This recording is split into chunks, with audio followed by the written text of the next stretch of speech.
na naman ang panahon ng kampanya. Naglipa na ang iba't ibang mukhang may maskara. Ang ilan akala mo ay anghel kung umasta. Pansarili lang pala ang hangarin sa politika. Merong trapo at anino ng dinastiya, wag agad magpadala sa pangako nila. Ang iba ay kumakamay sa maralita, ngunit may alcohol pala sa kanilang bulsa. Pagkilos ay mahalaga, salit na salita dapat may napatunayan at magandang nagawa. Nagsilbi sa masa at walang pagkakasala sa batas ng tao at dakilang may likha. Mag-isip-isip ka muna. Ang pagboto ay hindi basta-basta. Pairalin ang konsensya sa ngalan ng demokrasya.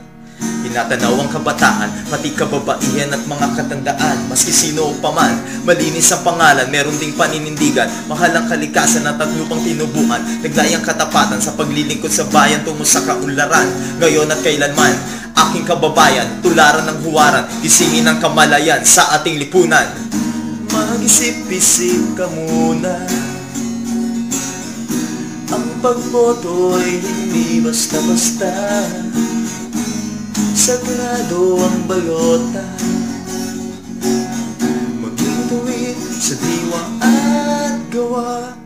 Kandidatong dapat magwagi, mabuti ang kanyang budhi. Tama ang ugali, walang masamang gawin. Kakampi ng inaapi, may banal na mithi. Inuuna ang marami kesa sa kanyang sarili. Karapatan di nabibili, wag masilaw sa salapi. Gawing wasto ang pagbili ng di magsisi sa huli.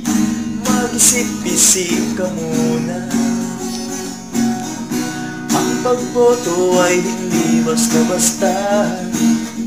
Nakasalalay kapakanan ng kapwa at kinabukasan ng mahal nating bansa. Mag-isip-isip ka muna.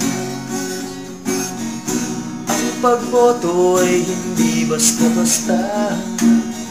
Nakasalalay kapakanan ng kapwa at kinabukasan mahal nating bansa.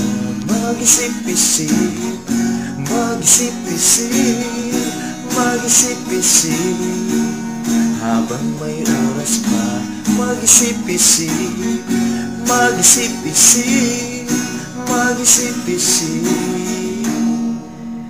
bago magpasya.